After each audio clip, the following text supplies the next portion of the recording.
Yeah, it makes sense. It makes sense. That fits. That fits.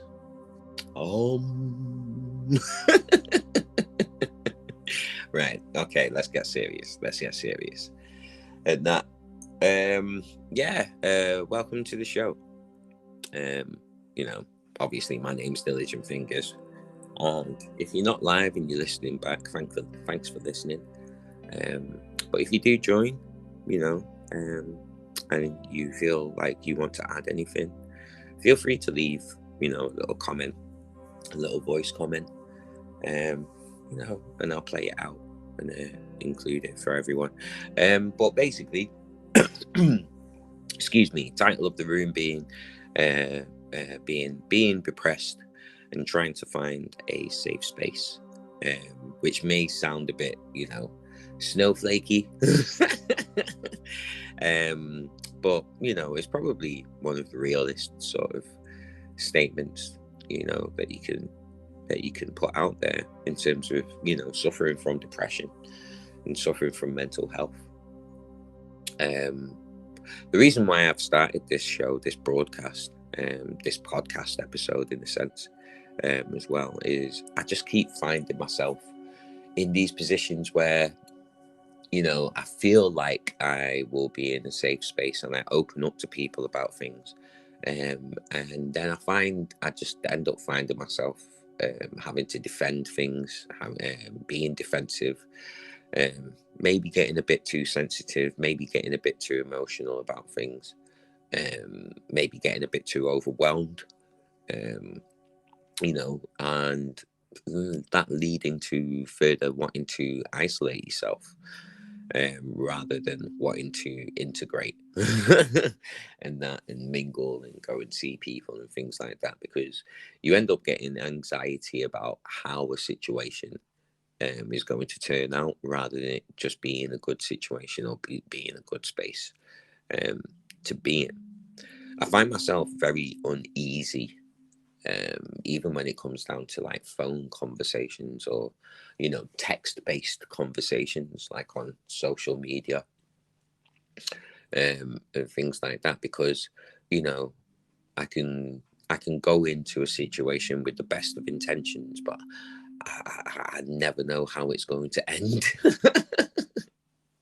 I'll never know how it's going to end. You know, and recently I find myself feeling like, you know,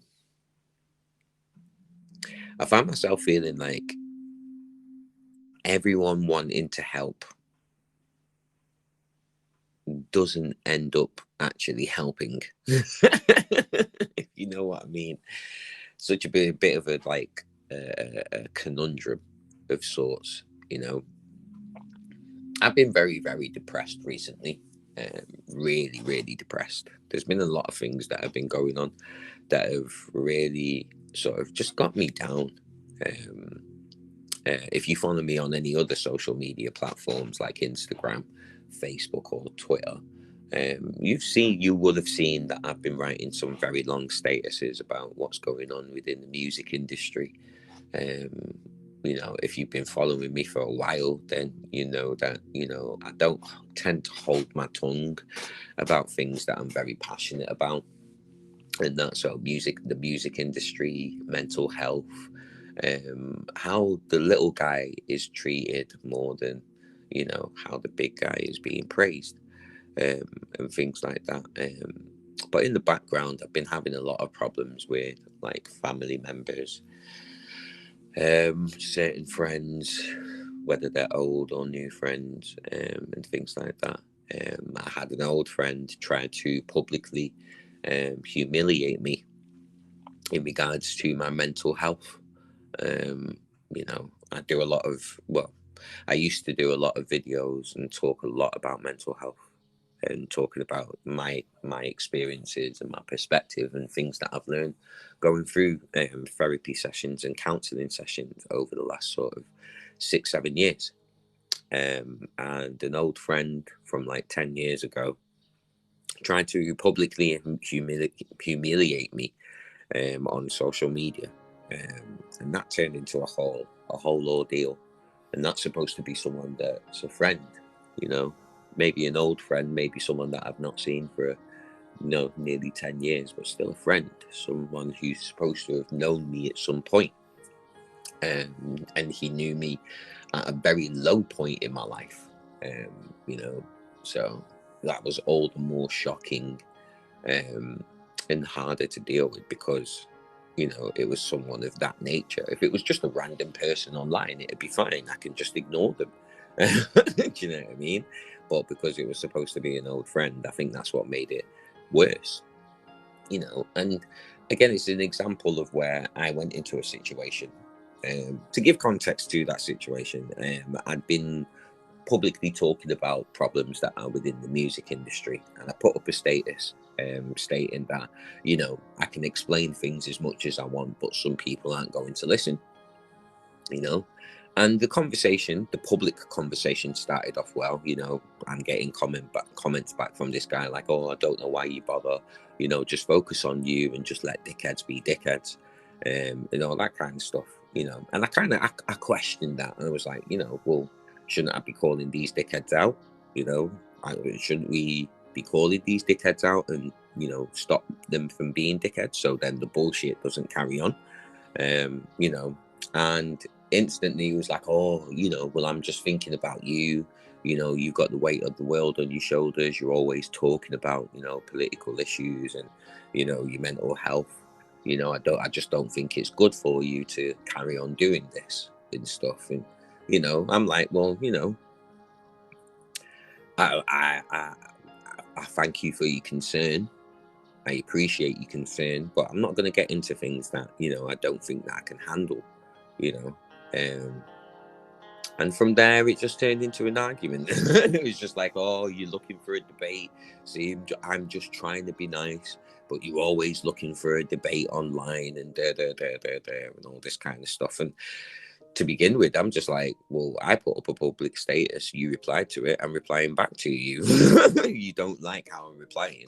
But then it just turned into him trying to convince people that the reason why I do these mental health videos is not because I want to help mental health and represent mental health. It's all just to get clout and get likes and subscribers. He said that, like, he made a joke saying that he was going to do a video about me.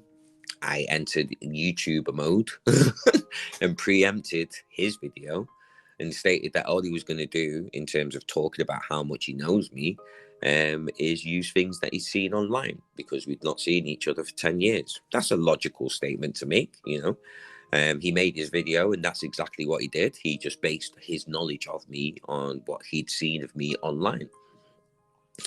And it turned into a whole thing. And I think because he didn't like the fact that I wasn't backing down and, I wasn't admitting whatever he wanted me to admit. And, I wasn't this, complete and utter head case that can't handle anything. I wasn't this fragile being that he assumed that I was. He didn't like it and trying to turn it around and make out that I'm a mental case. I'm having a manic depressive meltdown right now, and that's why I'm responding to him the way that I am. Gaslighting me, telling me that I'm crazy when I know I'm not crazy.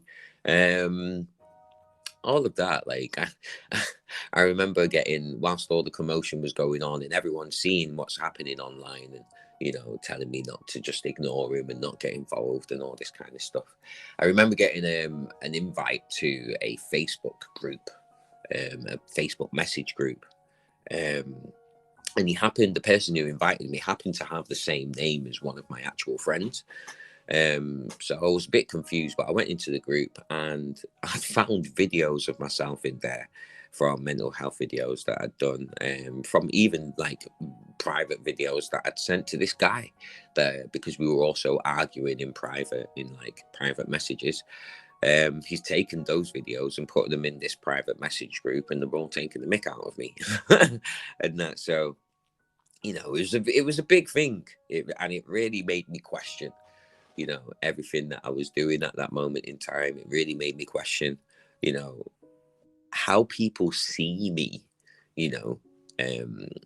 with me doing videos about mental health. I thought You know, the perception was of me that I was just trying to help by speaking about my own experiences, like I'm doing now, by speaking about my own experiences and talking about what I've learned, you know, talking about my my downfalls in these situations, as a way of, you know, preventing other people from, you know, making the same mistakes that I have made and going into situations with the same naivety that I have gone into situations with. But then what I've been realizing is, you know, you can go into anywhere with the best intentions, but you just never know how things are going to turn out. You never know how people are going to take things. You never know how people are already looking at you. Because with that situation, I realized that he had a perception of me already that I didn't even know about. And when I didn't meet that perception, you know, that's what ended up upsetting him and making him feel like, I don't know, attacked, or I don't know, lied to, or misled, or I don't know, but he definitely had a perception of me. Maybe it was based on 10 years ago, and he thought I was still the same person from 10 years ago, maybe. But he already had a perception of me based on, you know, our history, based on, you know, what he'd seen of me online. And when I broke that perception that he had of me, he just didn't like it. And I feel like I keep finding myself in those kind of positions, those kind of situations. Like I said before, there's been a lot of stuff going on within the music industry, because that situation was 2 months ago, and that really affected me. It really affected how I wanted to be seen online, how not in control I actually am when it comes to how people see me online. So I wanted to give up. I wanted to quit the music industry. I'd still be making music for myself, but I wanted to quit the music industry. So I sent out a message and messaging all these labels that I'm working with, all the artists that I'm working with and stuff, and letting them know how I'm feeling, and what I plan to do. And you know, I found myself even in that situation, that where, you know, with the best intentions, you know, I'm going to do something that's going to affect a lot of people around me. So I'm going to let them know, you know, that because it's going to affect them. And with the best intentions, I thought I was doing a good thing. And I know everybody was trying to be nice with, you know, their responses of me, you know, telling me not to quit.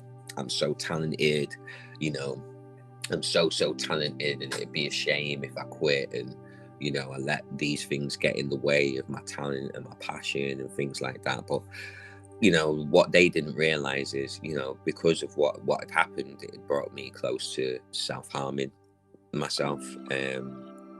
It brought me close to suicide again, because all of these people are making me out to be something that I'm not, just because they don't like the way that I've responded back to an assumption that they've made. You know, so everyone's telling me, you know, don't quit, keep pushing on, you know, you're so talented, you know, you've got so much to give, you know, they need my music, they need, like, people need me, like, people need people like me in the industry to, you know, call these things out and, you know, be the positive, whatever it is. Do you know what I mean? Because I just feel like I'm trying to make myself out to be this perfect guy when I'm not, you know.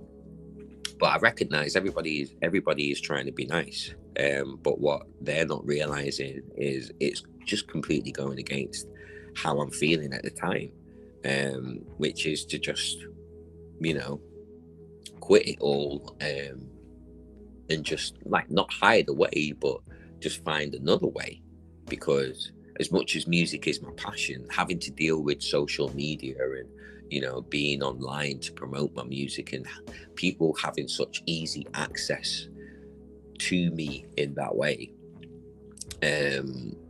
you know, that wasn't something that I'd thought about. It wasn't what I bargained for. And going through this one extreme situation, I didn't know how to handle it. You know, like I said, I felt like I was in control, making the videos, responding to him the way that I did. I felt like I was in control of the narrative that was being created around me, which was wrong. I wanted to take control of that narrative and, you know, set things right, you know, and not let people paint a picture of me that's not true.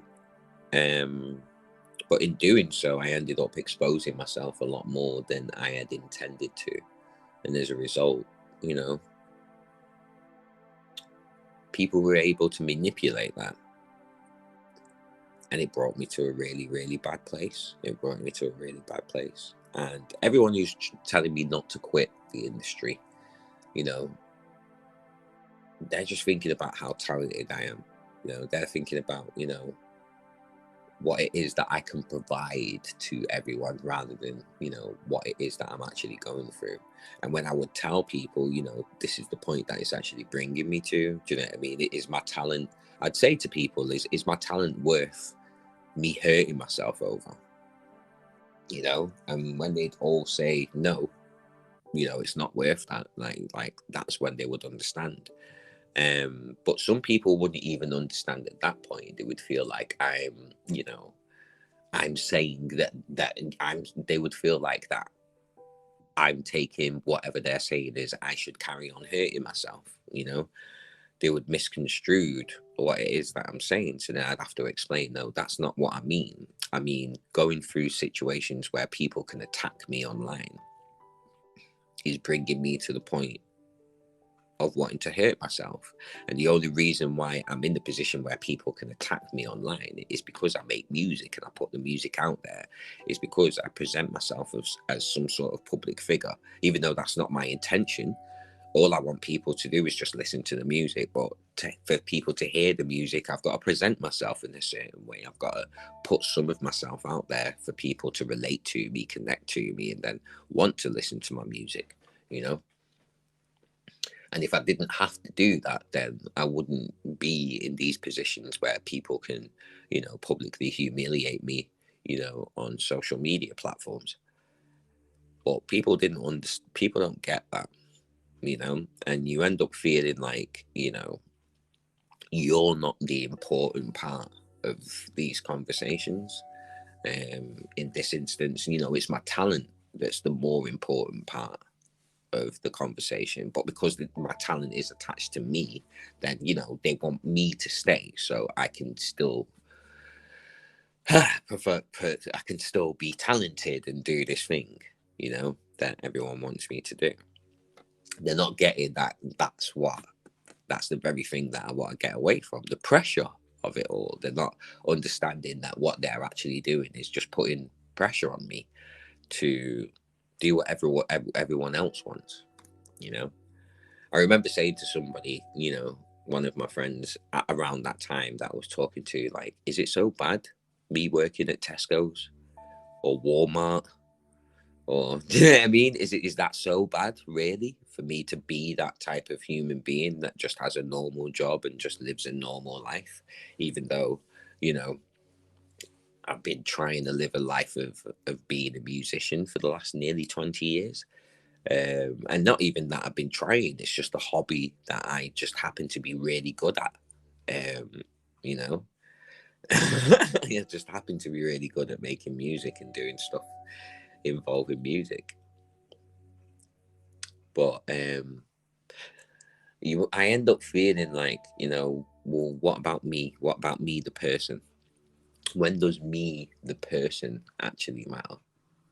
You know.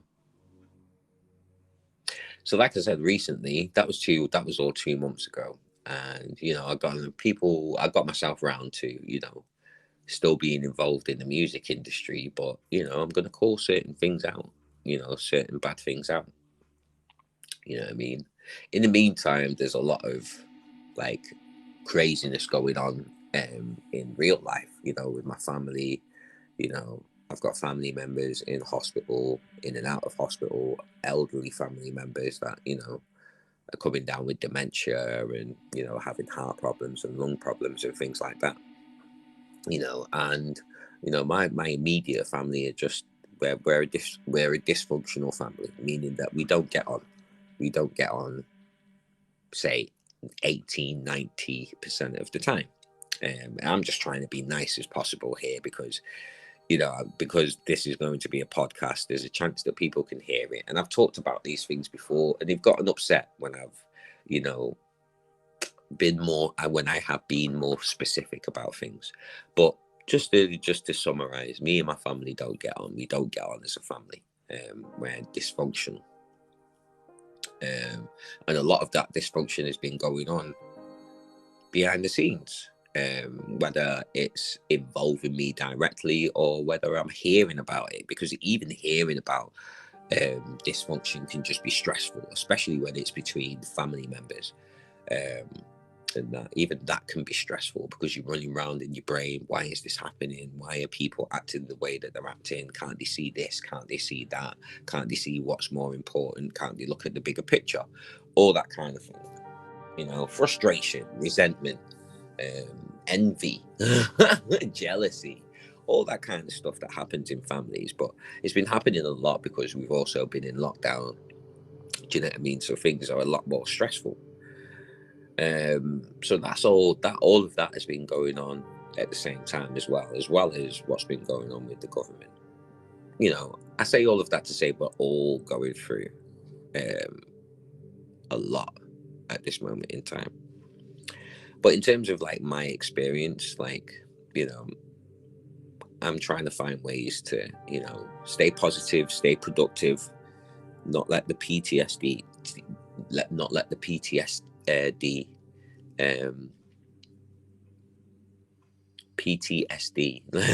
post-traumatic stress disorder. Sorry, I lost myself then. Not let the post-traumatic stress disorder get in the way too much. Not let the depression get in the way too much. Try and focus on, being productive. Try and focus on working towards goals and stuff, because at the moment everything is sort of focused on my mental health. Getting back in touch with counselors, therapists, support workers, like full mental health teams, because throughout this whole lockdown and pandemic situation, all of those teams broken down. So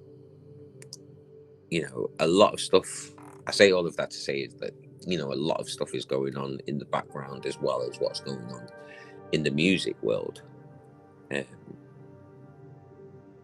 And like I said, I keep finding myself in situations where I think I'm going to be in a space where I feel understood. Sorry, I feel safe. I feel like I can speak freely without judgment. But then I keep finding myself having to defend myself, or having to hold back frustration. So as another example, being back in touch with my mental health team, being where I am, the Manchester mental health team, and I'm living in supported housing. So I'm living in a property that is set up to help people like me with severe mental health issues or disabilities.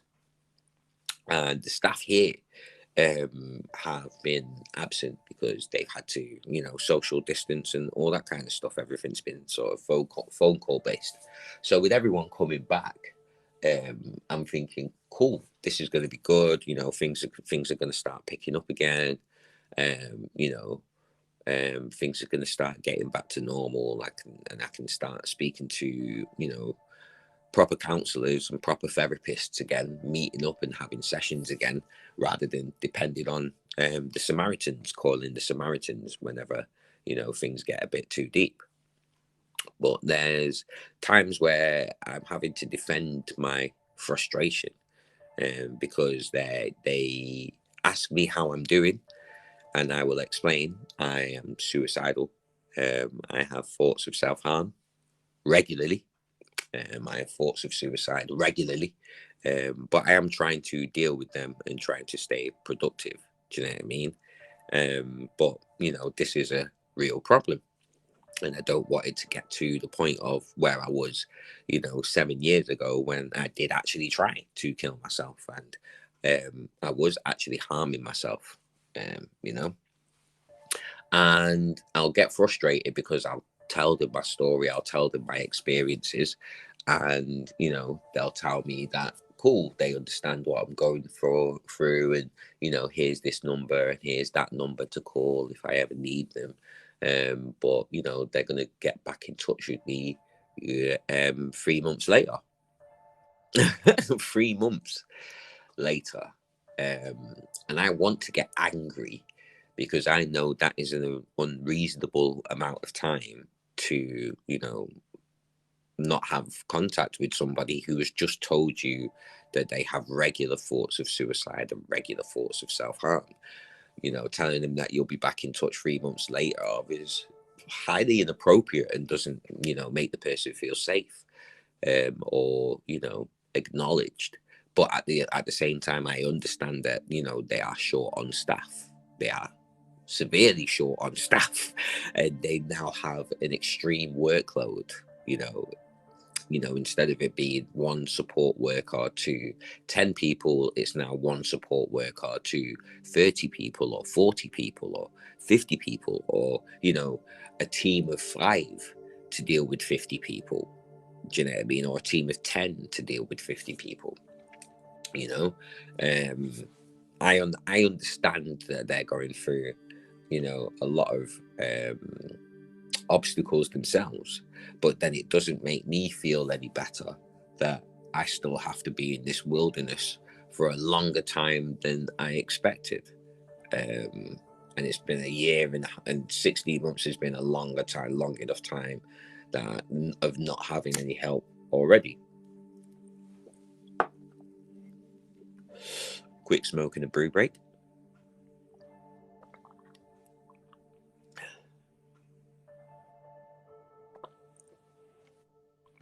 So, you know, the frustration is that I can see things from both sides, but it doesn't make it easier to be able to move forward. But I have to be able to express these frustrations to my mental health team to understand where I am mentally. But if I call them out too much, then they're going to get frustrated with me and have an issue with me. So I end up having feeling like I have to be careful with what I say and how I say it, which then does not make me feel like I'm in a safe space with my own mental health team. And I got a few examples of that, because when I pointed out that, you know, their services are lacking in some areas, I got assigned a new support worker within 2-3 months. Within the 2 months that they said they were going to get back to me.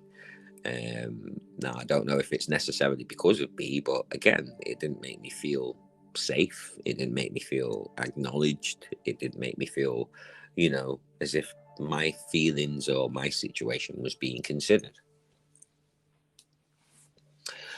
Then it comes to speaking to family members about what I'm going through. And that's just a minefield within itself, in particular with one family member that I'm the closest to. And we've had falling outs in the past, but we've always managed to come back to each other, as opposed to the rest of my family, where at this moment in time the rest of them are blocked and I don't speak to them because we just can't seem to come to a compromise or see eye to eye. And the longer that goes on, the more damage it does to my mental health, which I can't have right now because I'm suicidal. I have a lot of thoughts of like self-harm. But this one family member I want to be able to keep in my life because they're important to me. Like, she's important to me. But we keep having these falling outs. And with me, I keep feeling like, okay, I'm in a good space because this is the person that they are. They're very important to me and very close to them. Even though we clash sometimes, you know, we still come back to each other and we still somehow manage to make amends. But the last few times have been a lot more difficult. And it's because I feel like whenever I enter the situation, I enter it holding myself accountable for where I have gone wrong. rather than holding them accountable first for where they have gone wrong, which is something that I've been taught through CBT therapy, and mindfulness. You know, being able to understand myself and be real with myself and my emotions and my impulses and my anger and my depression has helped me to better navigate these situations. And rather than going into situations unprepared and with anger or anxiety, I try and go into situations with an open mind, also with anxiety, but you know, with more of a hope that things will go well rather than an expectation that things will go wrong, you know. And I just keep finding myself in a situation where, you know, that consideration isn't being given on the other side. Not that it's expected, but when it gets to a point where every time, you know, we fall out, I end up being the worst person in the world, and you know, everything is all my fault, and you know, I'm doing so much harm to the other person. When that keeps on happening, and there just doesn't seem to be, you know, any accountability on coming from the other side, either going into it or coming out of it, that becomes a drain. And again, I thought it was a safe space with the closest person that I know. I love this person. They know me, or at least should know me, you know, better than anybody, you know. But that doesn't seem to be happening. And with me cutting off the rest of my family, it seems like, you know, the best thing to do is to also cut this person off, but not by blocking them. Where I am now with this latest fallout, you know, I've not blocked, even though I did that before, and I've told them that I'm not going to block them, but I'm just not going to enter that space anymore, because every time I enter that space, it's not safe. Every time I enter that space, I always end up getting hurt. And when I come back to that space, I always recognize how I could have hurt you, and I try to change, you know. Well, I do change because I don't want to keep entering this space and getting hurt, you know. The definition of insanity is doing the same thing over and over and over again and expecting things to change. So I have to change in order for things to change around me, you know. But that doesn't seem to be happening. I'm not getting that same effort back, you know. So then I further have to isolate myself. So then I reach out to my friends, whether it's online friends that I've been speaking to online, or, you know, friends, close friends to me, you know, and I try and explain the situation or situations to them. But because they're not going through the situations themselves, you know, they don't get it. They don't fully understand. And I find myself trying to over explain things just so then they can understand, and then not to combat me or anything like that, or not to try and fix the situation or anything like that, just so then they can just understand sometimes, you know. But then everyone wants to try and help. Do you know what I mean? Everyone wants to try and help, and I know they're being nice. I do, and I appreciate it. But then everyone's version of trying to help isn't helping, because it's going against the version that I've got, where I know what I need to do to be able to get out of it. And even though I'm trying to explain, do you know what I mean, situations, you know, people are still trying to find a fix from their perspective, you know. And I get it. Again, everyone is trying to be nice. People are just trying to be nice. But sometimes it does get frustrating. Here's an example. So I have an iMac. I've had this iMac for a very long time. I make my music on it. I do my art, my learning, everything. I do everything on it, basically everything that pertains to me trying to get by. And it's well and truly on its way out. It's well and truly on its way out, and it has been on its way out for a long time. For a good 2 years, I've been seeing that problems are arising that are not an easy fix, like overheating, the fan constantly spinning, which is disrupting when I'm recording vocals, when I'm recording my singing and things like that. Programs running slow or not running at all, because the hardware in my iMac is too old for some of the software updates that are coming out now. A lot of things like that. And now it's at the point where I cannot have my iMac on for longer than an hour. And in that hour, I still have to deal with all of these problems before it just shuts down. It just overheats and it just shuts down. Now I know it's been the summertime and we've been going through a really big heat wave. So I've been waiting until nighttime to do the things that I need to do, and it's still happening. It's cooled down a lot more today, but the problem is still happening. And at the moment, I'm trying to raise money to get myself a new iMac. I only need £700 for a Mac Mini, the new base model M1 Mac Mini, which is perfect. It's just completely perfect for what I need.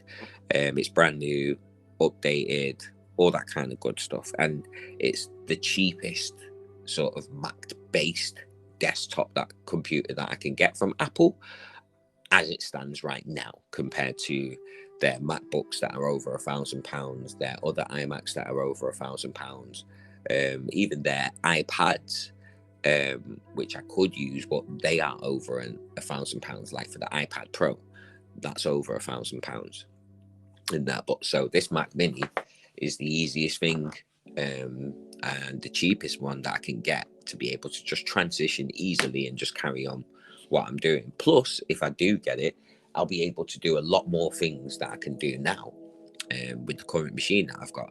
But the way that everybody wants to help me is to try and carry on using the current machine that I've got. I'm being suggested to clean out the vents with a Hoover, which is what I already do. Dust regularly, which is what I already try and do. Keep things off the computer, use external hard drives, which is what I already do. I've got 5 external hard drives that I keep everything on, and I never save anything on the actual iMac, so I'm not even taking up hard drive space on there. I could send it off and have this replaced and that replaced, and well, not everything, but certain things like fan sensors, so the fan's not constantly spinning at high speed, and things like that. And what they all are things to just help me keep going until I can get another one. But they're just putting band-aids on. It's just like putting a plaster on a broken leg. It's only going to help so much. I need to actually let my broken leg heal properly. It's only like a plaster is only going to let me walk half a meter before I break down again, if you understand what I'm getting at. Cleaning, hoovering out the vents and changing the fan sensor is not going to stop the fact that the hardware is too old for the software that I need to be using right now. And things like that. And I'm trying to explain these things to people, and it's like they're getting frustrated with me because every suggestion that they're making, I'm like, yeah, I've done that already. I just need a new computer. And it's like, oh, well, I'm only trying to help. There's no need to get arsey with me. And it's like, I'm not getting arsey with you. I've just, everything that everyone has suggested is I've done it all. The last thing I need to do, and the only thing that I can do, is just replace it. But I just don't have the money for it right now. So that's why I'm trying to sell music. That's why I'm trying to sell, sample packs, vocal packs, anything that I can sell to be able to get enough money quickly So then, you know, I can get a new computer. But again, I keep finding myself in spaces where I feel like I'm okay to be able to explain what's going on, but then I just feel anxious again because people are angry with me because of how I'm responding to them. They think that I think I know it all, and you know, all this kind of good stuff. Like, you know, I've heard people, like, I can hear people getting short with me and snappy with me. Do you know what I mean? Even and it's like, I get that you may have gone through that situation before, but you're not going through this situation with me now. So the suggestions that you're making aren't going to help me now because this is the stage that I'm at. You know, and when you're trying to help someone and you're being told that you're not helping, I understand how that can feel cutting, that can feel bad, that can hurt sometimes, but sometimes that's the truth, you know. And sometimes it isn't even being said to actually hurt you. It is just what it is, you know. But because some people feel like, you know, they are being attacked even though they're not being attacked. It, like, when you're dealing with mental health and depression, it can just feel hard to feel like you can be yourself in a lot of spaces. Because when I'm around other depressed people, do you know what I mean? They're depressed as well, so we're just depressed together. Do you know what I mean? And through that depression, we can lash out at each other because, you know, people don't understand your version of depression, you know. But then when you're with non-depressed people, you can feel like you have to defend yourself, or you can feel like you're attacked also on that side because they just don't get your version of depression or they don't get why you are so depressed, you know. So on both sides, you can feel like you can't find a safe space to just be in and just have time to just figure things out. The only time that you can get for yourself is when you just give that time to yourself and isolate yourself, you know. But then that ends up being the worst thing you can do, because too much time by yourself can also cause problems. Oh, there's so many circles that I find myself in, and that can be mentally draining as well. Just perpetually finding yourself going around and around and around in circles. I suppose that's why, like, you know, I end up doing these podcasts on my own, and that because at least I can get my whole thought process out, however vague they may be. But I'm sure a lot of people can relate. I'm sure a lot of people can relate to what I'm saying, or at least I hope they can, because I don't want to be here swimming on my own, so to speak.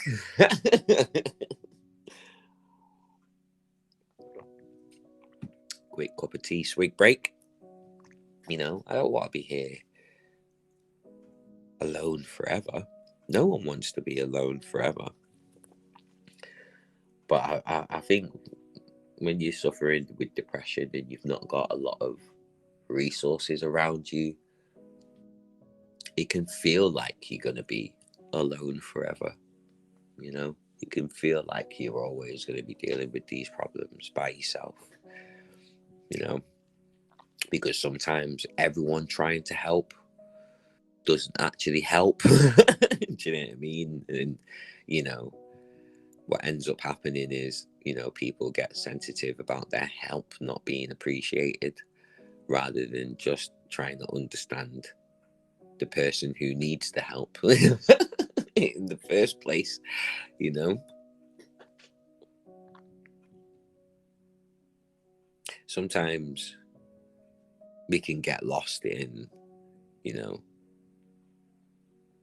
just trying to be us around other people so much that we end up hurting. the people around us the most. And I understand how confusing this all sounds. Do you know what I mean? But this is where I am, you know. Because every time I talk about these things, this is what I'm told to do anyway. Just focus on yourself. Just focus on yourself, Dilly. You know, don't worry about anybody else. Just focus on yourself. You're only gonna be able to count your true friends on one hand, you know, in the end anyway. You know, that's just how it is. Being on your own is just how it is, which is just a scary concept within itself. It just ends up making me feel more depressed. It just ends up making me feel even more depressed. And then I just want to sleep all day because I just don't want to do anything. And, you know, I can't do anything because my computer's dying. A horrible, horrible, senile, onset dementia death. You know, when I try to speak to people, I end up feeling like nobody really gets what it is that I'm going through. And I'm not even trying to push what I'm going through on anybody. Like, this whole thing, I could have been so like specific and aired out so many people and things like that, but I'm trying to be, you know, respectful and just trying to be relatable to as many people as I possibly can, because everyone's situation is not the same. We're all different. We're all different. Even if we come from the same race, the same background, even if we come from the same area, we're all still different. And trying to understand each other's differences is what's more important than trying to fix each other's differences. You know, I believe that's more important. By being able to understand a situation is how you'll be able to get through that situation a lot better and easier, rather than just trying to fix something that you don't quite understand yet, you know. I feel like I've been talking a lot of like circular logic at the moment, but I suppose that's where I feel like I am when it comes to my depression, where I am with my depression at the moment. I'm incredibly depressed right now. Incredibly depressed. You know? And I'm trying to find strength in the fact that I can just admit that. I can be honest about it. And trying my hardest to find strength in that. You know? But even that is a hard thing to deal with, because you don't want everyone to know that you are so broken and you are going through such a bad time, you know? It's not that I'm proud, or it's not a pride thing, but, you know, nobody likes being made a fuss over, really. You know, nobody likes an overabundance of attention for the wrong reasons, you know? I don't like an overabundance of attention for the right reasons. Like, I'm the most introverted artist. Like, to be an artist, a music artist especially, you've got to be an extrovert rather than being an introvert. So I'm going against my own nature by doing music in itself. But I just love doing music. I love making music. I love putting music out for people to enjoy, regardless of the numbers. As you can tell, I love talking.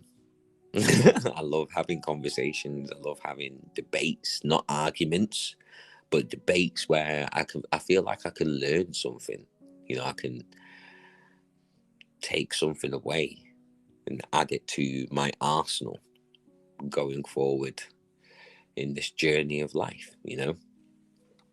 But there's so many things that end up going against what you love in this life and in this world, that especially if you have mental health issues, it becomes 10 times harder to deal with and to navigate. you know, especially if you're empathic of others. So you're not even putting yourself first. Like I never put myself first in these situations. I'm doing this because I'm thinking about how, you know, everybody else is doing rather than myself. But if I talk about these things, maybe it will help me, you know, maybe, you know.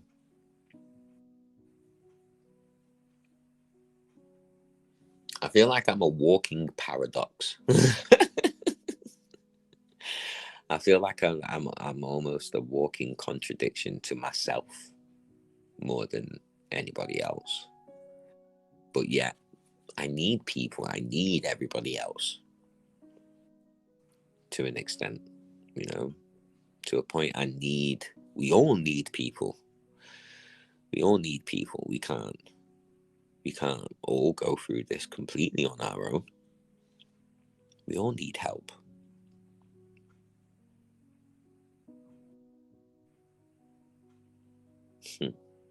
But we constantly get told to focus on ourselves. We all need help from everybody else, but we constantly get told to focus on ourselves.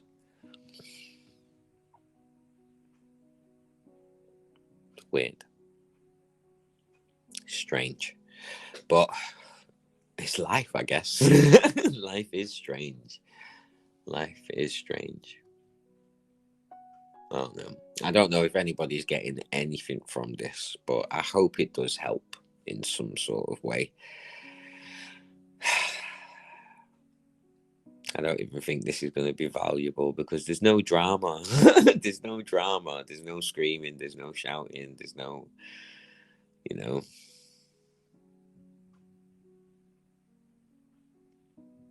But I hope this helps somebody. I hope this helps somebody.